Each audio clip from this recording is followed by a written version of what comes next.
Assalamualaikum warahmatullahi wabarakatuh. Langsung. Allahumma salli ala Sayyidina Muhammad wa ala ali Sayyidina Muhammad. Salam. Semoga Buya senantiasa diberikan kesehatan dan kemudahan oleh Allah Subhanahu wa taala. Amin. Izin bertanya Buya, di universitas-universitas yang ada di Indonesia itu kan ada organisasi mahasiswa Islam. Nah, itu tuh salah satu kegiatannya mengkritisi kebijakan-kebijakan pemerintah. Kalau seandainya melenceng, maka dia mengkritis ke pemerintah untuk direvisi. Seandainya enggak digubris, maka akan turun ke jalan gitu melakukan demonstrasi. Nah pertanyaannya, apakah harus mahasiswa sekritis itu dan apa hukumnya ikut demonstrasi? Terima kasih Buya. Assalamualaikum warahmatullahi wabarakatuh. Assalamualaikum warahmatullahi wabarakatuh. Tawasaw bil haqq itu tetap berlaku kepada siapapun untuk mengingatkan yang baik. Kritik itu bukan sesuatu yang terlarang. Asalkan dasarnya bukan dasar kebencian, bukan dasar dengki. Kalau dasarnya untuk ingin membangun, dasarnya namanya naqdul wa'i, ya, kritik membangun itu ada. Jika kritik kita adalah kritik yang membangun, sah. Dan kita semuanya berharap orang mengkritik, kami bicara, kami ini mengkritik. Dan yang tidak mau dikritiki dengan kritik yang baik adalah Firaun. Karena dia menganggap dirinya sudah paling hebat, benar gak bisa bersalah. Itu salah. Artinya dua sisi yang harus sama-sama belajar.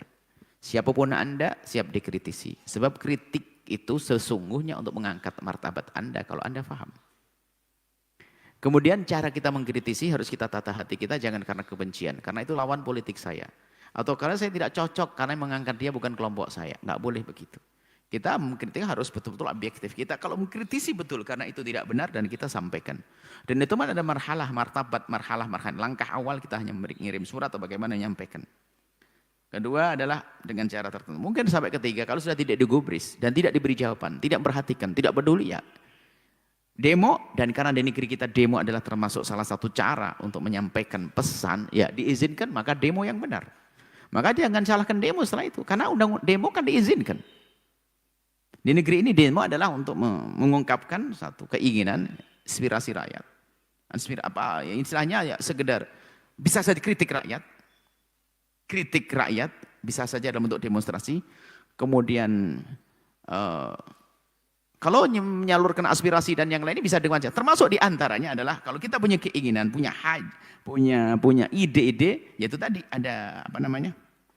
Ada langkah-langkahnya. Jangan dikit-dikit langsung demo. Itu nggak dibenarkan dong. Ada aturannya dulu. Nyampaikan, bicara baik-baik.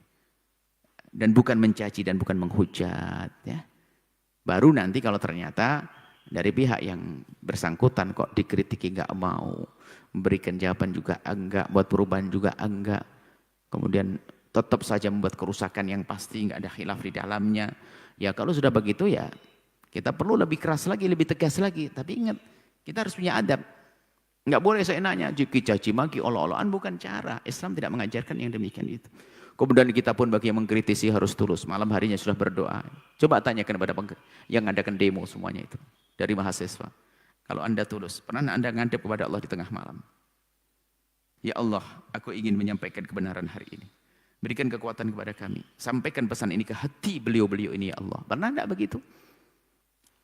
Di sisi lain tolonglah siapapun siap untuk dikritik. Bahkan kalau kritik itu kata Imam Ghazali itu hadiah istimewa. Kalau orang ingin baik, berbenah itu adalah pertama koreksi diri. Kata Imam Ghazali. Cuman kadang koreksi diri itu lemah. Kita sering ditutup oleh ego kita sendiri sehingga susah orang melihat kekurangan diri. Hampir orang tidak bisa untuk melihat kekurangan diri, susah melihat kekurangan diri. Baik kalau kita tidak bisa melihat kekurangan diri, maka minta tolonglah kepada sahabat karib kita untuk mengoreksi kita. Baik, kalau sahabat karib kita pun enggan, maka ketahuilah dari musuh lawan politik kita itu kalau orang berpolitik. Dia itu kalau mencari-cari kesalahan kita itu benar-benar dia serius mencarinya. Berarti tinggal kita berbenah saja. Oh, dia lawan politikku mengkritisi. Alhamdulillah, aku dikasih tahu tinggal aku berubah. Kan gitu saja sesungguhnya. Enggak usahlah kita buat pertentangan. Kalau memang harus berubah, berubah. Coba bayangkan. Jika dari pihak pemerintah pun juga jiwa besar seperti itu. Dan rakyatnya pun dengan tata krama yang luar biasa seperti itu. Apa yang kurang di negeri ini? Kalau sudah semuanya, rakyatnya tidak beradab, pejabatnya kerdil, penakut, dikit-dikit takut diruntuhkan, lihat. Lalu reaksinya selalu negatif, ya cekcok terus, nggak ada ujungnya. Semuanya harus belajar. Semuanya harus belajar, mahasiswa belajar. Kemudian lebih penting dari itu semuanya, menghadaplah kepada Allah yang mengkritiki dan yang dikritiki. Karena berjuang di dunia ini kalau bukan untuk Allah, rugi. Biarpun jadi pejabat tinggi bertahun-tahun, nggak ada gunanya di hadapan Allah kalau bukan karena Allah. Kita mengkritisi pun tidak ada gunanya kalau bukan karena Allah Subhanahu wa taala. Wallahu a'lam bishawab. Setelah Anda menyaksikan video ini, jangan lupa berselawat kepada baginda Nabi Muhammad sallallahu alaihi wa alihi wasallam.